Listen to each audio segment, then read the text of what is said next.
প্ৰিয় দৰ্শক, এজন পুৰুষৰ বিশেষত্ব কি জানো আহক।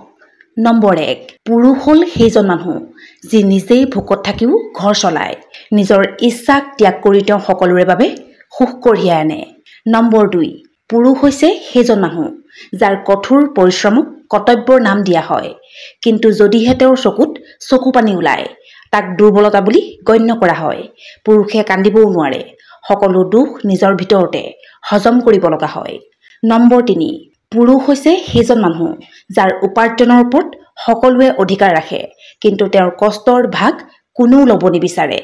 যেতিয়াই হাতত পইচা তুলি দিব নোৱাৰে তেওঁ সকলোৰে বাবে অলাগতিয়াল হৈ পৰে। অভিভাৱকৰ সেৱা, ভনীয়েকৰ বিয়া, পত্নীৰ সপোন আৰু সন্তানৰ ভৱিষ্যত যিয়ে নহওক কিয় তেওঁৰ গোটেই জীৱনটো দায়িত্বত পাৰ হয়। যদি কথাখিনিত আপুনিও একমত তেনেহ'লে কমেণ্টত একমত বুলি লিখক। ধন্যবাদ।